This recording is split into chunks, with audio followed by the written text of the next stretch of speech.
cómo se mide la pobreza, qué es ser pobre en la Argentina. Conocimos las cifras del INDEC. 35,4 es la pobreza del primer semestre de 2019. Estamos con el economista, especialista en econometría, es decir, estadística aplicada a la economía, Martín González Rosada. Muchísimas gracias, Martín, por estar aquí. Gracias por la invitación. Bueno, docente investigador de la Universidad de Itela. Martín, ¿cómo se mide la pobreza, que tal como la mide el INDEC? Bueno, la medición de la pobreza involucra la comparación de los ingresos totales familiares con un umbral de referencia que se denomina canasta básica total, que incluye alimentos y otros bienes y servicios consumidos por gente que se encuentra en los percentiles o los deciles más bajos del ingreso. Ese umbral se valoriza mes a mes a través de la evolución del índice de precios, también medido por el INDEC, y mediante la comparación de los ingresos de las familias y la línea de pobreza o la canasta básica total, se determina qué porcentaje de hogares está debajo de esa línea. Y todas las personas que viven en esos hogares se consideran pobres. Claro, el ingreso total de una familia comparado con lo que implicaría el ingreso, comprar toda esa canasta básica. Exactamente, Bien. exactamente. ¿Aumenta entonces qué la pobreza en Argentina? En el último tiempo la pobreza ha aumentado porque la inflación lo que hace es, digamos, dije antes, la canasta básica total se mide a través del índice de precios, la inflación aumenta, la canasta básica total aumenta. En promedio, entre el primer semestre del 2018 y el primer semestre del 2019, esa canasta aumentó 60%. Y los ingresos de las familias aumentaron la mitad, alrededor de 30%. Y eso es lo que explica que, como los ingresos crecen menos que hasta que pueden comprar, se aumenta la pobreza. Claro, bien.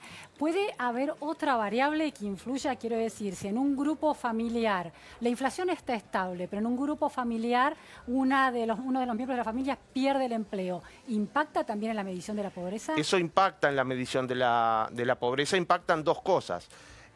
Si el ingreso total familiar involucra el número de perceptores de ingresos en cada familia.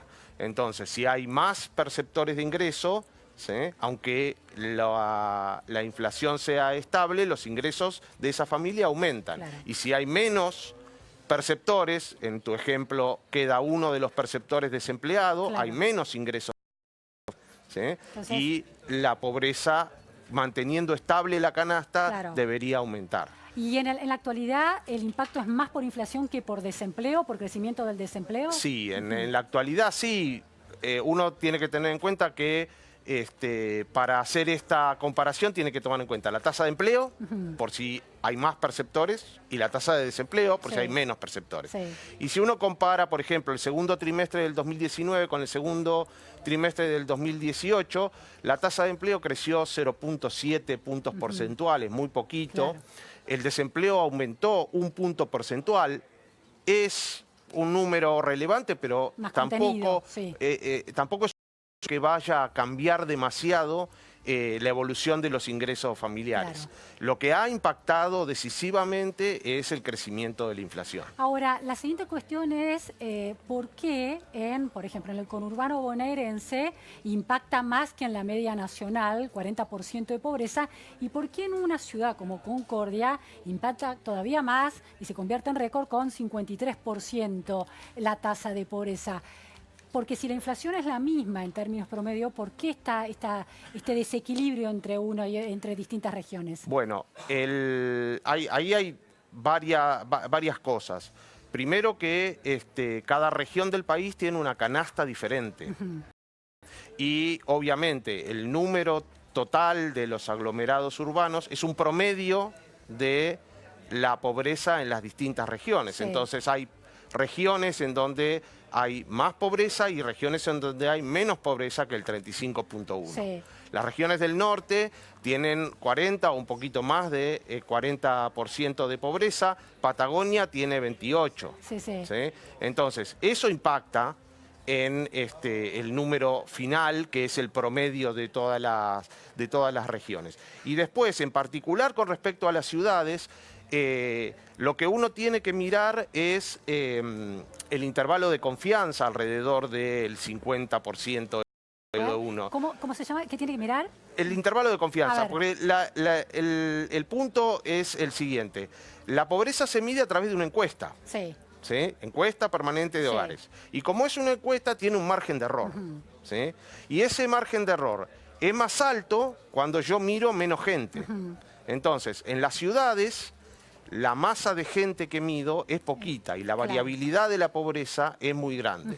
Entonces, el 50 es la estimación puntual, Sí. pero lo que uno tiene que ver es cuál es el intervalo entre qué rango está la pobreza. Sí. Básicamente es como si yo tengo una encuesta para las próximas elecciones que me dice el partido A va a sacar 45%, el partido B va a sacar 43% y tengo un margen de error en la encuesta de 3 puntos. Sí. Entonces, los titulares de los diarios es empate técnico. Claro, claro. ¿Sí? Sí. Bueno, acá pasa algo parecido. Yo digo, la pobreza en el país es 35.4%, pero eso es una estimación Sí. ¿sí? de la población total. Sí. ¿Sí? Para saber exactamente, tiene que venir el día de la elección o hacer un censo a toda la población. Entonces, lo que uno hace es, a partir de esa estimación del 35.4%, es construir un intervalo de confianza. Es decir, mira, el partido A saca 45 más menos 3. Sí, sí. ¿Sí? Pero ¿cómo explica eso el tema de Concordia, por ejemplo? El tema de Concordia no. Es que la variabilidad del intervalo de confianza de Concordia es muchísimo más grande que la variabilidad de la tasa de pobreza, el total de aglomerados. Exactamente. ¿Y entre qué y qué se mueve el de Concordia? La verdad es que no lo tengo en la cabeza. No soy de mirar mucho la tasa de pobreza en las ciudades. No tiene tanto sentido. Porque tiene muchísima variabilidad. Puede ser que en un semestre de 50% y en el otro semestre de 40%. Martín, última cuestión. ¿Adscribir responsabilidades políticas a la pobreza por distritos tiene sentido? Sea una ciudad o una provincia. Bueno, eso es difícil de identificar. Porque hubo ahí pase de facturas en relación a Entre Ríos y a Concordia, ¿no? Sí, pero eso, digamos, eso es una interpretación más política que técnica. ¿Sí? Es obvio que cuando pasan estas cosas, el gobierno de turno, cuando la pobreza es muy alta, diga... nosotros no somos responsables, es responsable el gobierno nacional. Y seguramente cuando la pobreza es muy, muy baja, la respuesta sería, no, somos nosotros y no es el gobierno nacional. Pero técnicamente, al margen, digamos, al margen de la interpretación política y al margen del valor puntual de la pobreza, lo que uno tiene que ver es la evolución. ¿Sí? En el tiempo. Sí. Mejora si baja o no. Si baja o no, si no baja. Y eso sí puede ser atribuido a políticas específicas de un gobierno, de una ciudad o del gobierno nacional. Bien, muchísimas gracias por estas precisiones. Gracias. Que nos permiten entender mejor qué estamos leyendo cuando leemos los índices de pobreza. Vamos a un corte en la Repregunta Noticias a Fondo y enseguida volvemos.